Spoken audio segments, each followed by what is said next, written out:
Parseval's identity tells us that if I have any complete orthonormal system, so this is a countably infinite collection of functions, each of which is pairwise orthonormal to each other one, sorry, orthogonal to each other one, and each of which has a unit norm. So if we just break that out, just to remember the definition of orthonormal.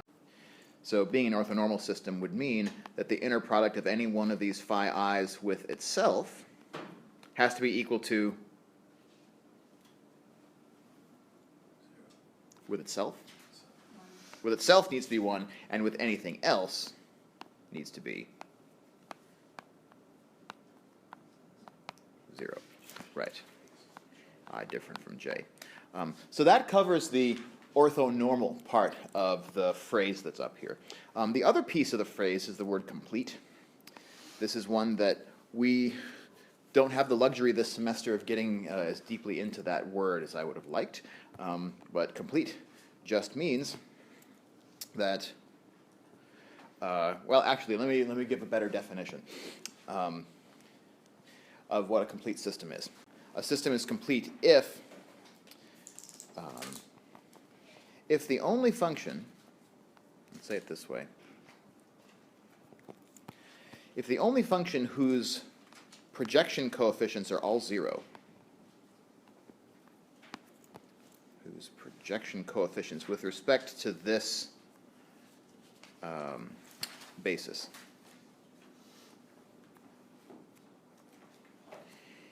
if the only function whose projection coefficients are all 0 is the 0 function. The function must be 0 if all of its projections are 0. That would be saying it in words.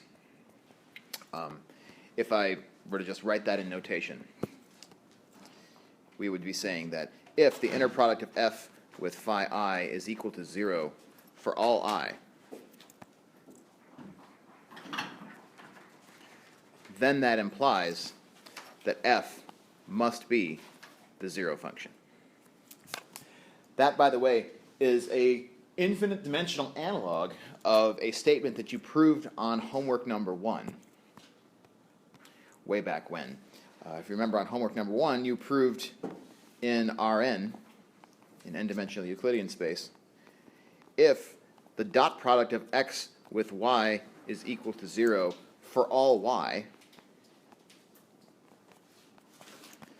then x must have been the 0 vector.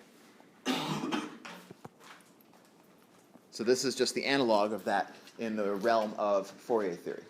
So that's what it means for a system to be complete. And in practice, what it means is that we can represent a function uniquely using its Fourier coefficients, and that any function we'd like to represent may be represented in such a way. So that's just an explanation of what that phrase is doing there in Parseval's identity. But the upshot of Parseval's identity is then this statement right here in the box, which says that the norm of a function, which is its inner product with itself, the norm squared of a function f, agrees with the sum of the squares of all of its Fourier coefficients, or all of its coefficients with respect to this complete orthonormal system, I suppose. This is to be interpreted as kind of like a souped-up Pythagorean theorem.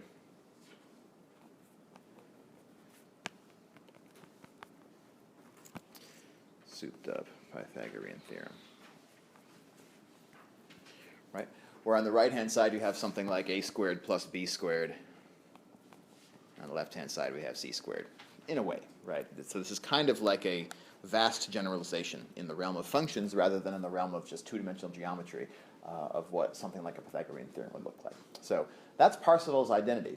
And when you take that identity and you apply it specifically to the context of the orthonormal system that consists of the cosines and the sines on the interval from minus L to L, that we call the Fourier basis, which we're going to look at in more depth today to kind of put a bow around everything, that when we apply it to that specific context, then we end up with this identity down here. And in the original way that I wrote the problem, I was missing a couple of things.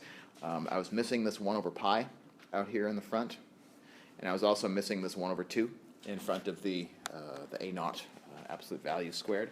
So those are the pieces that were missing when I first wrote this problem. But the reason that they're in there has to do with the norms of these functions in the Fourier basis, not all being the same as one another. So So once those are there, then we get the identity that we want. And actually, this is a bug in my LaTeX code. That should be referring to this function right there, which is for some reason missing a function, an equation number. So I should fix that. So Parseval's identity right there. So that should be the form of the identity that you work with when doing question number 2 on homework 5. It's just got a couple of extra constants compared to what the original one was.